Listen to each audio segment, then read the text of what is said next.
Every morning, Erica's ritual commenced not with the bitter coffee she favored, but with a distinct, almost archaic scent.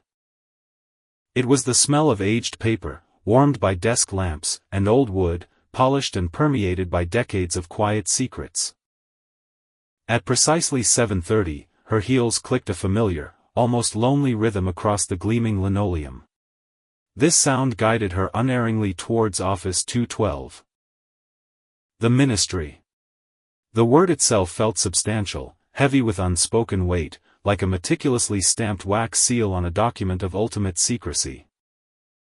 Here, nestled deep within the bureaucratic heart of West Germany, Erica's life unfolded with the same meticulous order as the countless files she compiled.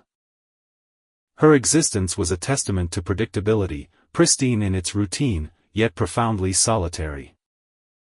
Beyond her office window, the vibrant, ceaseless pulse of West Berlin thrived. It was a city brimming with capitalist energy, boisterous, alive, undeniably free. But for Erica, a quiet observer, the world often seemed to contract, ending abruptly at her professional threshold. It was only in the quiet, reflective evenings, when the city's hum softened into a gentle murmur, and a melancholic chansonnier sang on her radio, that she permitted herself the luxury of dreaming. Her thoughts drifted towards something more. She yearned for someone who might fill the echoing, hollowed-out spaces within her heart, someone to share the unspoken narratives of her solitary life. Yet, these were but fleeting whispers, fragile against the stark reality of her entrenched routine. Erica was a woman in her early 30s, defined by her precise habits and an inherent, quiet dignity. Her working days were a finely tuned symphony of rhythmic typing and the polite cadence of answering phone calls. She dedicated herself to ensuring every single document, no matter how minor, resided in its perfectly designated place. Professionalism was her most steadfast shield, a polished veneer over a heart that yearned for connection. Despite her longing, her heart had learned through quiet experience to guard itself fiercely, almost instinctively, against the inevitable sting of disappointment that life often brought. The Cold War, in this divided city, was not an abstract political concept but a tangible, ever-present force. It was a phantom limb of existence, its constant, almost imperceptible ache permeating the everyday, an invisible tension in the air. The Berlin Wall itself loomed, a stark concrete scar on the landscape. Yet its shadow stretched far beyond, casting a pervasive pall of unspoken paranoia and simmering tension over every aspect of life. Everyone knew someone, or at least knew of someone, whose life had been irrevocably altered, touched by its chilling, unforgiving presence. Yet, life, with its stubborn resilience, persisted. People diligently constructed an elaborate illusion of safety and normalcy, a fragile bulwark against the underlying dread. This created an ingrained sense of vigilance, a quiet, internal paranoia. Whispers of agents and double agents were woven into the city's fabric. Tales of betrayal and infiltration passed in hushed tones over coffee breaks. One learned to trust selectively, to observe meticulously. They learned to interpret subtle cues. Yet, for many, the vast, shadowy game of espionage remained a distant, almost cinematic drama, far removed from their personal, mundane realities. They performed their duties, returned home, and lived their lives, largely oblivious to the insidious ways in which geopolitics could intersect with the profoundly personal. But beneath the diligently maintained surface of this ordered calm, a more unsettling truth festered, quietly eroding the foundations of trust and security. This world, which so diligently projected an image of security and predictability, was in fact underpinned by a profound lie, a deception at its very core. The most dangerous, most imperceptible cracks in that meticulously constructed facade were often not found in grand, sweeping strategic betrayals, nor in dramatic exchanges of state secrets. Instead, they were discovered in the intimate, fragile desires of the human heart, in loneliness, in yearning, in the simple, profound wish to be loved and understood. It was precisely these unspoken, deeply personal longings, these fundamental human vulnerabilities, that the Romeo Spies were meticulously trained to identify, to cultivate, and ultimately, to exploit with chilling precision. They were masters of turning pure, unassuming emotional need into a potent, devastating weapon, leaving behind a trail of not just stolen files, but utterly shattered hearts and fractured lives. Then came Martin. He arrived at the ministry not with a fanfare, but with a quiet, undeniable presence, like a shift in the air pressure before a storm. Transferred from another department, he exuded an easy charm, a rare warmth that stood in stark contrast to the usual detached professionalism of their colleagues. His cologne was expensive, subtle, a hint of something exotic. From his first day, Martin noticed Erica. He didn't just see her, he truly saw her, in a way no one in the ministry ever had. He'd bring a single, perfect rose to her desk, not on a special occasion, but simply because it reminded him of her quiet strength. His compliments were genuine, delivered with a gentle smile that reached his eyes, melting a sliver of the ice Erica had unconsciously built around herself. His invitations were initially modest, a shared coffee break, a quick lunch in the bustling cafeteria. But these small gestures, imbued with an unfeigned interest in her thoughts and day, began to chip away at Erica's carefully constructed reserve.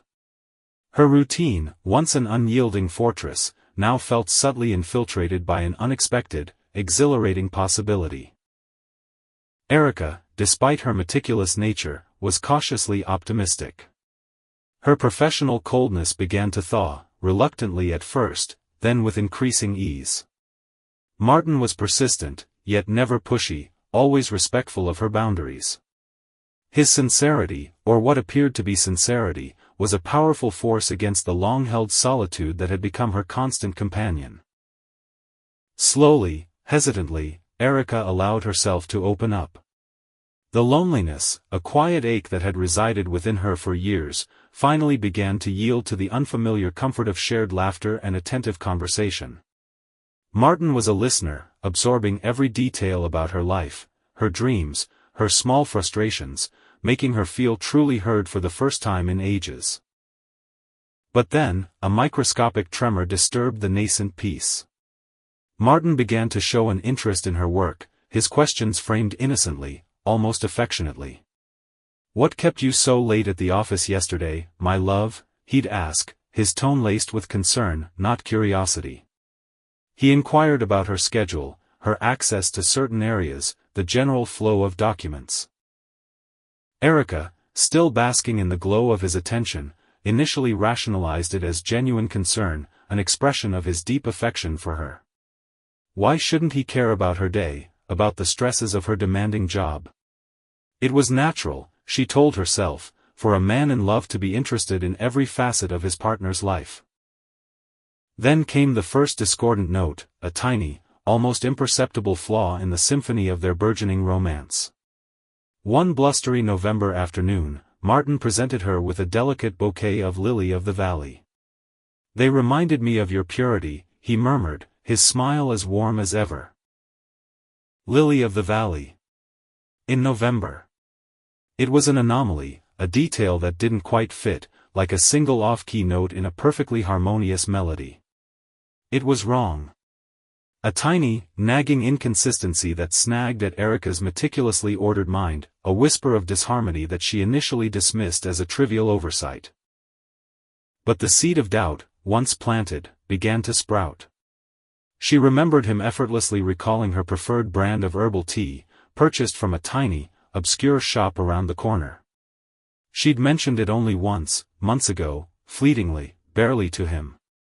How could he remember such an insignificant detail with such precision? This unexpected recall, this small coincidence, was a cold needle of ice, piercing through the warmth that had begun to bloom in her heart. Something was wrong. The disquiet wasn't a sudden, terrifying realization, but a subtle, creeping chill, a slow dawning of suspicion that settled deep within her bones.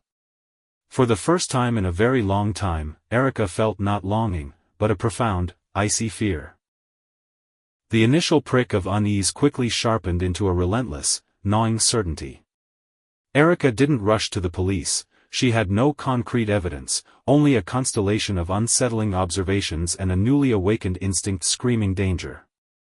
Instead, she decided to play along, transforming herself into an unwitting detective in her own life, a silent participant in a game she hadn't chosen. Her approach was subtle, methodical. She began to test Martin, carefully weaving small, almost imperceptible falsehoods into her conversations about her work schedule or the nature of her tasks. She watched his reactions with newfound intensity, meticulously noting the flicker in his eyes, the almost imperceptible pause before he responded, the way he subtly steered the conversation away from inconvenient truths.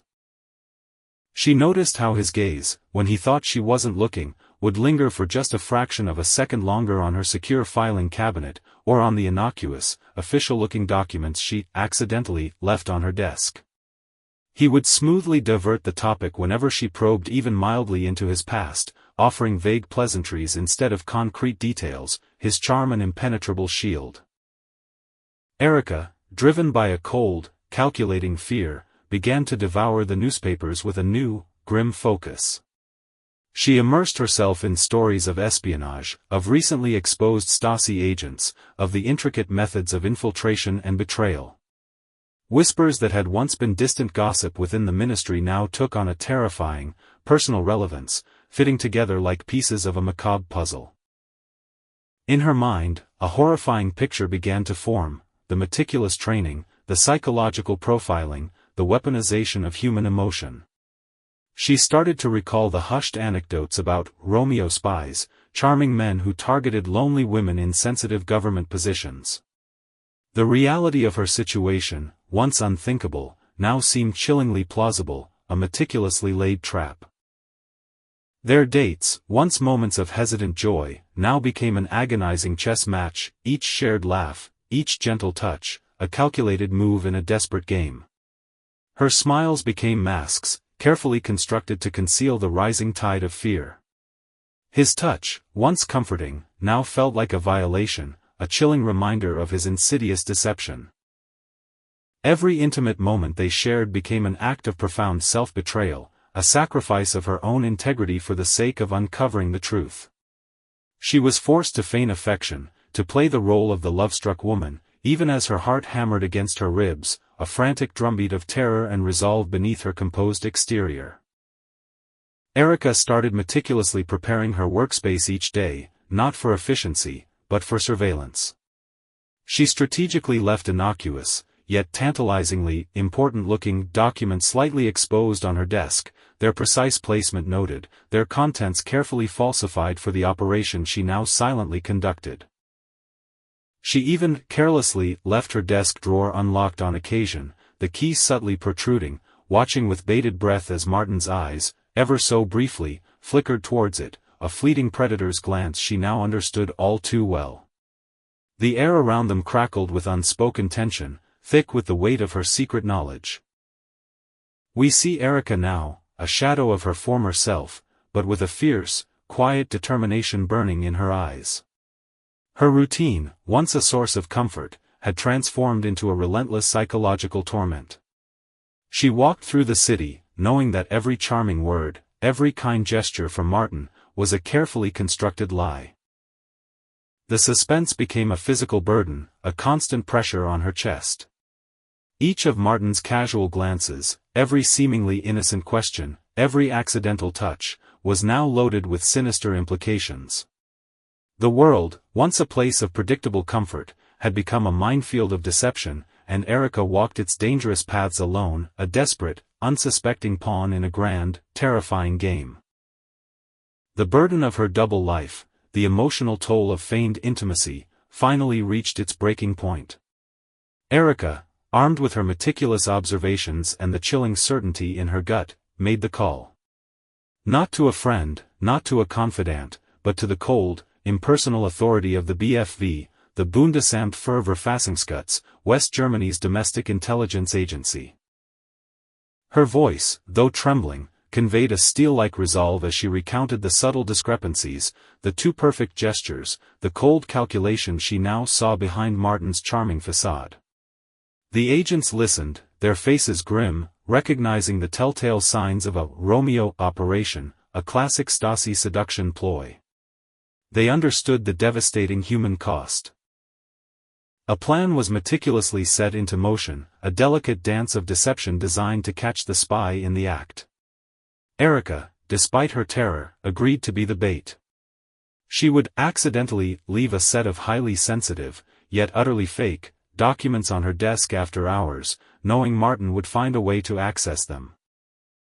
The chosen night arrived, heavy with an oppressive silence that pressed down on the ministry building. Outside, unseen by Martin, BFV agents moved like ghosts, establishing surveillance points, preparing for the precise moment of intervention. The air crackled with anticipation, a silent symphony of nerves and coiled tension. Erica was waiting in her office, a carefully crafted expression of exhaustion on her face. Her heart hammered against her ribs, a frantic drumbeat against the silence. Martin entered, his usual charming smile in place, his eyes already scanning the room, seeking the opportunity he believed he was about to create.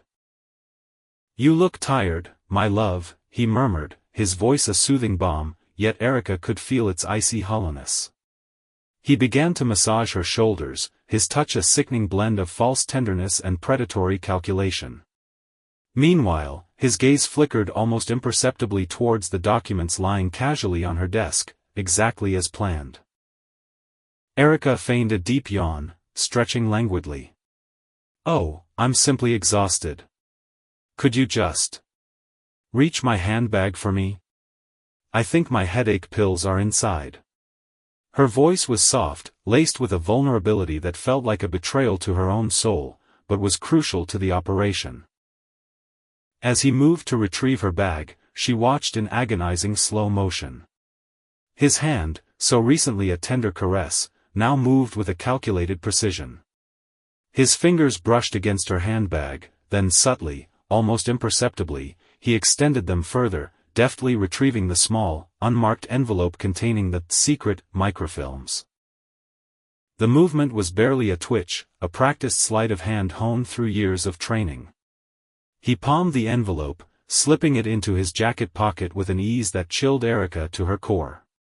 He then produced the headache pills with a sweet, solicitous smile, completely unaware that his moment of triumph had just been witnessed.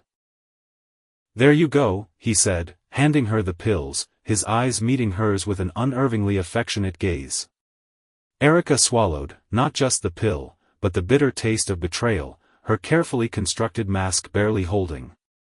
She knew what came next. The tension in the room coiled tighter, an invisible spring about to snap.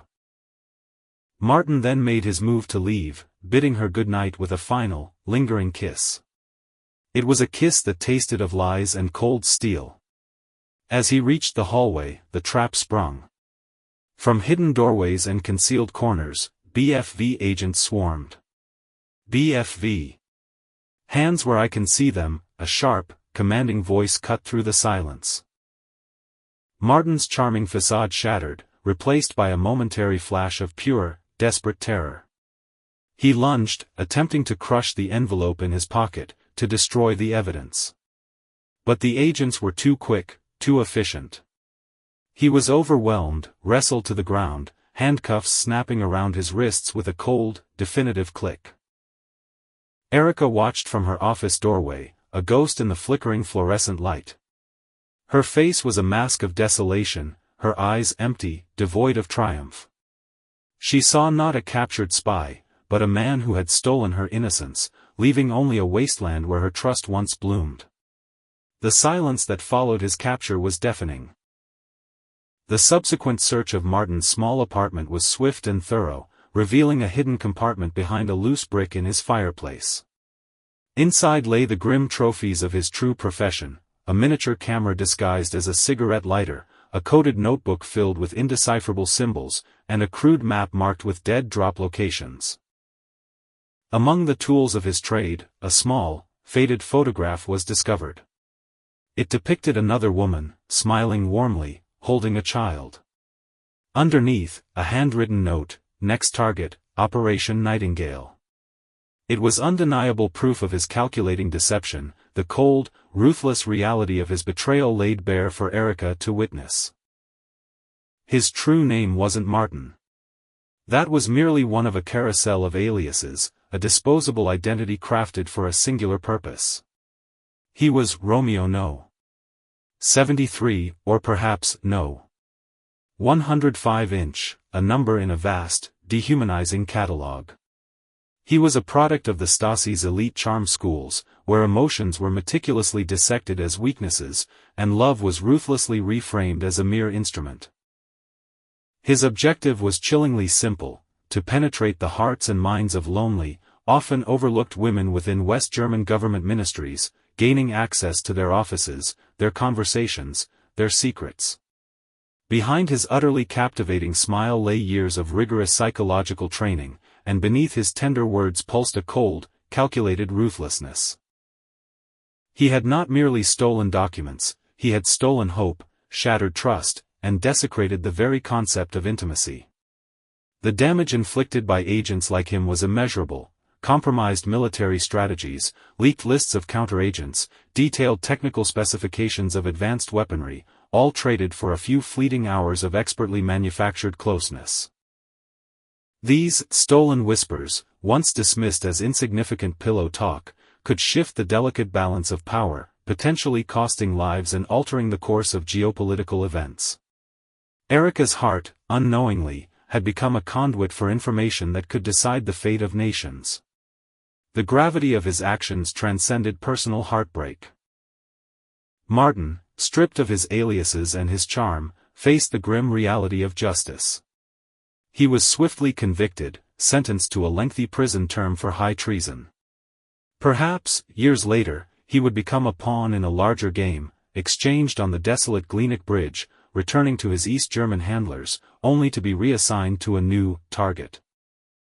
But for Erica, there was no such exchange. She remained, a silent survivor of a psychological war waged in the most intimate spaces. The betrayal had left an indelible scar on her soul, a wound invisible to the world, yet as deep and profound as any physical injury. She had been used, discarded, her humanity weaponized. She would carry the weight of that experience for the rest of her life, a constant reminder of how easily trust could be shattered, how deeply love could be corrupted. The memory of his lies, his false tenderness, would forever taint her perceptions of human connection, a cruel legacy of the Cold War's invisible battles. Years blurred into decades. The wall, that towering concrete symbol of division that had once cast its long, ominous shadow over Erica's world, finally crumbled, dissolving like a forgotten nightmare. The Stasi, with its sinister network of spies and its chilling Romeo program, vanished into the annals of history, its machinery dismantled, its secrets slowly unearthed. Or so it seemed. Erica continued her work at the ministry, a steadfast presence in a world that relentlessly moved forward. Her office underwent modernizations, the clack of her old typewriter was replaced by the hushed hum of a computer, and the scent of fresh paint overlaid the lingering aroma of old paper. But a deeper, more profound scent remained, the bitter perfume of memory. In her soul, that sharp, piercing chill that had first awakened on a blustery November evening never truly dissipated. It lay dormant, a cold ember ready to reignite with the slightest trigger. She no longer harbored naive dreams of grand romance, having learned the brutal cost of such vulnerability in a world of shadows and lies. Every time a new, charming man approached her, every unsolicited compliment, every unexpected bouquet of flowers, now evoked not warmth or pleasure, but a subtle, almost imperceptible surge of anxiety. She would smile, professionally polite, but in her eyes, a flicker of that old, guarded fear would inevitably betray her inner turmoil. The world had irrevocably changed, shedding its Cold War skin, transforming into something new and, ostensibly, more open. Yet, the fundamental human weaknesses, the profound pangs of loneliness, the deep-seated yearning to be loved, the simple desire to be truly seen, remained constant, enduring vulnerabilities that persisted across generations. And these unchanging human desires, Erica knew with a chilling certainty, would always serve as the dark, inviting doors through which new forms of deception could enter, leading unsuspecting souls into new abysses. The history of betrayal wasn't confined to dusty archives or fallen walls, it lived on, pulsating quietly within the hearts of those who had once opened themselves to a lie. The last rays of the setting sun now spill across Erica's meticulously organized, yet strangely empty desk. On it sits a solitary vase, holding not fresh blooms, but artificial lilies of the valley. They are eternal, unwilting, and hauntingly beautiful. They are a constant, silent reminder. A beautiful lie. They serve as a perpetual, stark warning, whispering the truth of how easily trust can be shattered, and how deeply love can be corrupted. The story continues, not in the grand pronouncements of history books, but in the quiet, enduring vigilance of hearts like Erica's, which once allowed someone too close, revealing that even in peace, the echoes of the Romeo Spies still linger.